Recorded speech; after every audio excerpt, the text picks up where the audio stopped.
Buenos días.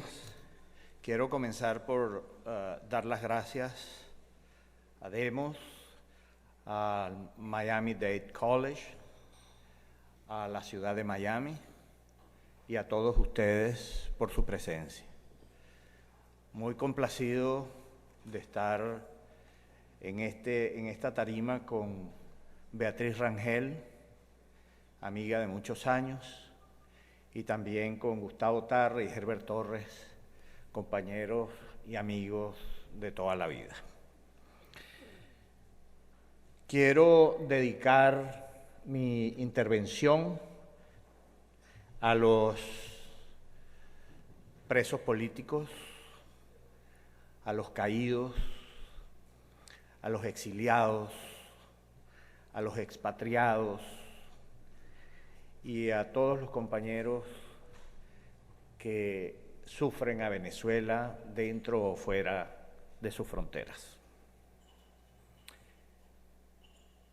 Más que decirles conclusiones, que creo que sería impropio, traigo unas palabras para la reflexión, que es lo que creo que corresponde en un evento como este. Y mi gratitud a Horacio Medina y a Vladimiro Mujica por haber insistido en mi participación acá.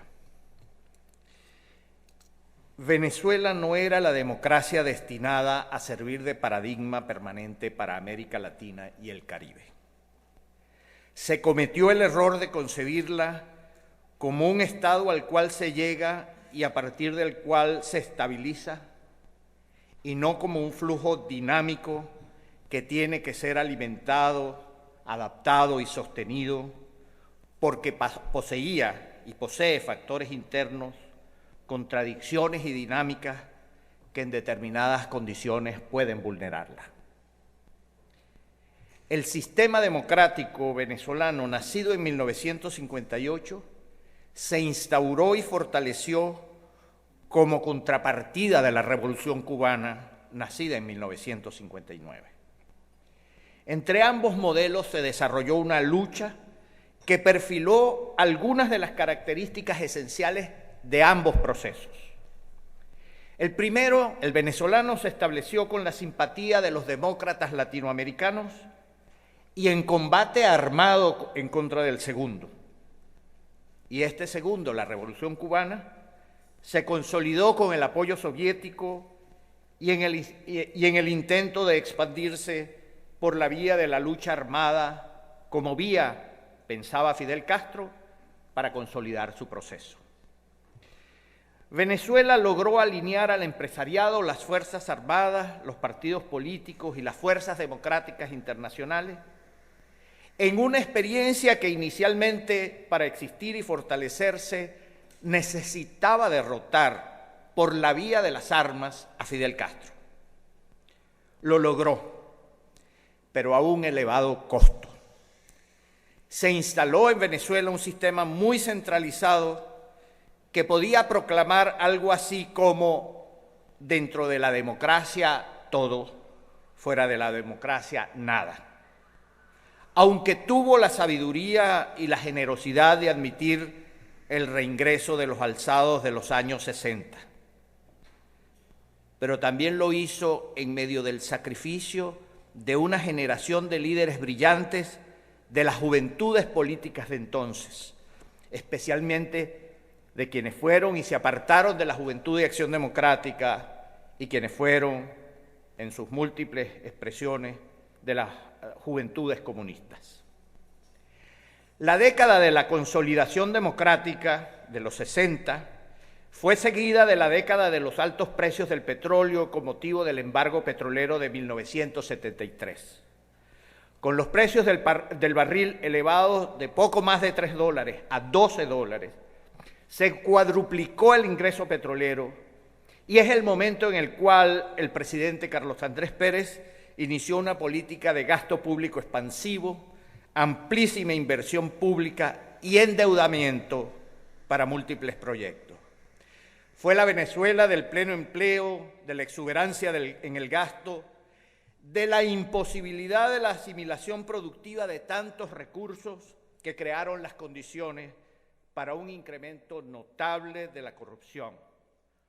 No porque alguien se lo propusiera o dejara de proponérselo, sino por el exceso inmanejable de recursos.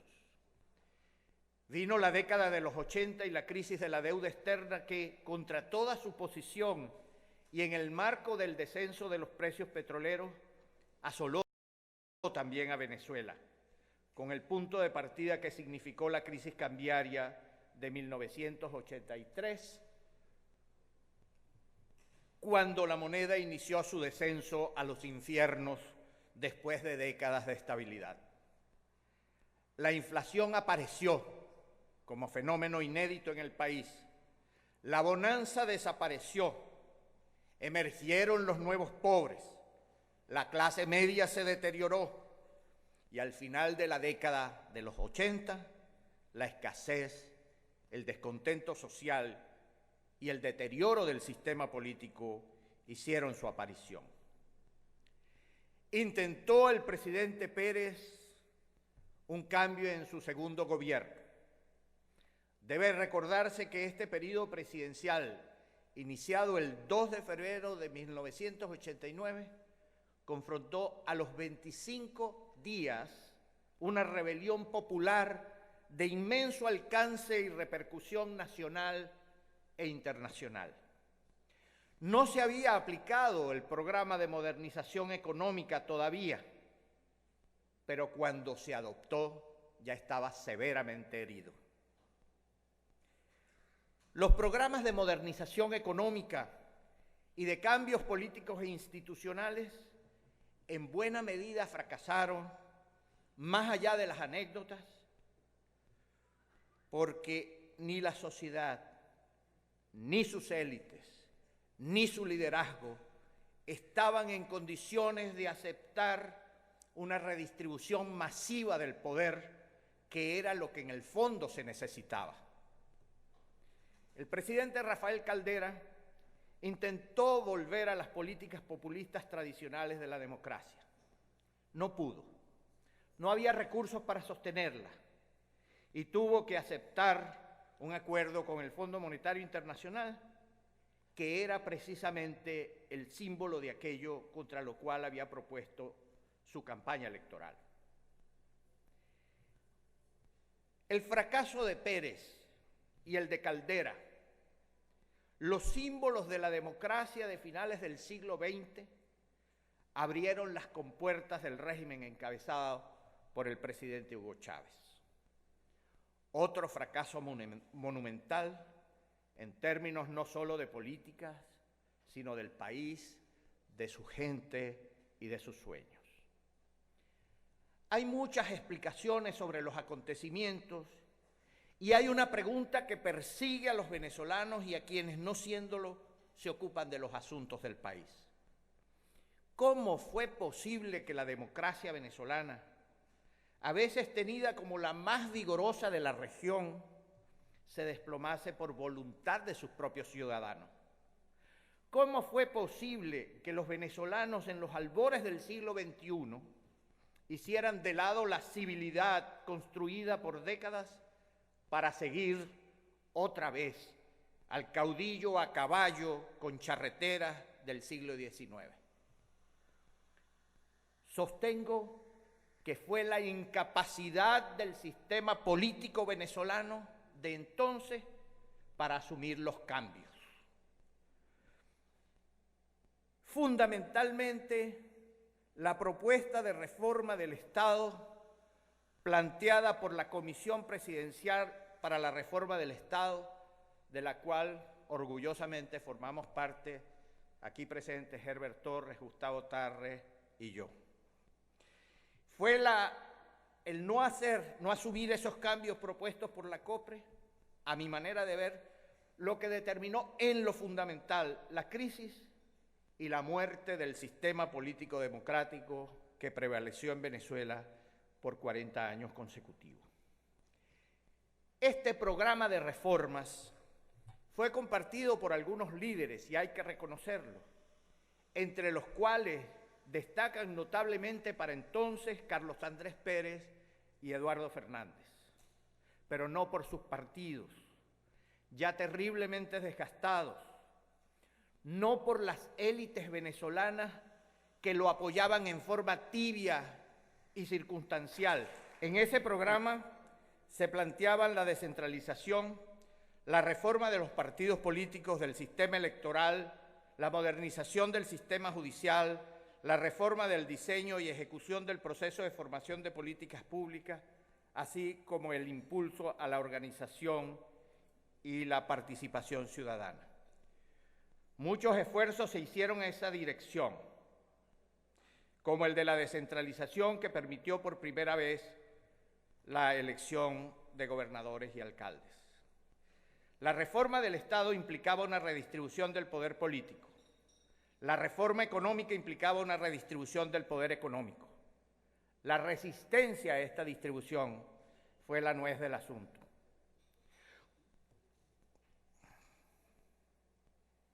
Con la idea del cambio, Chávez es elegido presidente de Venezuela. No llega de la mano de los pobres ni de la izquierda, llega de la mano de las élites, de los ricos, de los que jugaron en una apuesta irresponsable el campamento minero que era y sigue siendo Venezuela. En vez de apoyar las reformas, esas élites en su mayoría las impidieron. Y cuando hizo su aparición Chávez como la nueva promesa redentora, esos mismos se lanzaron en su auxilio. El razonamiento era sencillo y aterrador. Venezuela necesitaba una purga. Tal vez otros lo vieran como un exorcismo. Así se instaló un líder que primero tomó el control del gobierno, luego de los poderes nacionales, luego del Banco Central, PDVSA y la Fuerza Armada, más allá los poderes subnacionales y finalmente, mediante la represión sistemática, el control de la sociedad civil, la iglesia, gremios y sindicatos, educación, aparato cultural, medios de comunicación e Internet. En el proceso tomó el control de la lengua e instaló varios mitos, el más importante de los cuales es el que, según su narrativa, nadie se había ocupado de los pobres hasta que llegó Chávez y su revolución. Venezuela es hoy una dictadura del siglo XXI, una dictadura posmoderna, una dictadura cuyas características, infortunadamente, no voy a referir ahora, pero que creo que está suficientemente documentado para todos ustedes.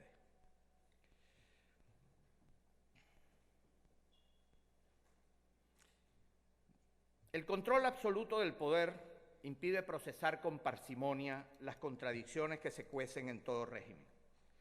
Por eso estallan, crean crisis y pueden colocar en riesgo ese dominio. Así ocurre en este momento. La crisis económica no puede resolverse porque el régimen tendría que recomponer su política de alianzas y abandonar a unos y buscar a otros, lo que no pueden hacer con facilidad porque no hay sustituto con la fuerza de Chávez para imponer cambios que puedan ser tildados contrarrevolucionarios. En relación con las fuerzas democráticas, hay quienes muestran elevada preocupación por su falta de unidad o por sus contradicciones. Hasta hay quienes imploran que cese la discusión pública en nombre de la vieja conseja según la cual los trapos sucios se lavan en casa. Puede ser una aproximación equivocada. La unidad es un resultado y no una premisa, y depende del contexto. La unidad alcanzada en un momento y para unos propósitos no necesariamente persiste para otros momentos y otros propósitos. Más bien se reconstituye para adaptarse mejor a los fines. Es un proceso en el cual el debate es indispensable.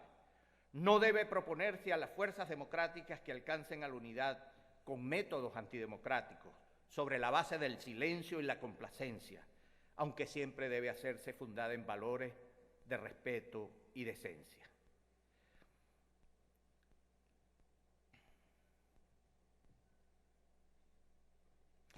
Quiero concluir con las palabras con las que finalicé una conferencia que dicté a los jóvenes venezolanos del Plan País 2015, algunos de los cuales están acá, el pasado mes de abril en la Universidad de Texas, en Austin. Pienso Venezuela como me imagino Europa los primeros días de mayo de 1945, cuando las tropas alemanas se rendían a los aliados. Nuestro país ha sido devastado por una guerra y hay que pensar Venezuela desde el fin de la guerra. Sí, ha habido pérdidas de vidas, de historias, de proyectos. Mucha gente anda en las calles de ciudades destruidas sin saber todavía a dónde ir, dónde guarecerse de esta larga intemperie en la que se ha impuesto la máquina trituradora de porvenires. Pero al tomar conciencia de que la guerra ha llegado a su fin, porque la libertad ha vencido, el dolor de las pérdidas comienza a ser acompañado por la tímida alegría de la reconstrucción y una tenue sonrisa entonces se asoma en los rostros. Nada nos repondrá de lo que perdimos, pero nadie nos quitará lo que vendrá. Cuando se toma conciencia de la libertad, ninguna fuerza será más poderosa que la que su custodia ahora consciente provoca. No renunciemos a la lucidez, que nos coloca en la riesgosa situación de saber mucho. No olvidemos que lucidez es una palabra que viene de luz, con todo su deslumbramiento, pero también viene de Lucifer y todos sus dolores. Muchas gracias.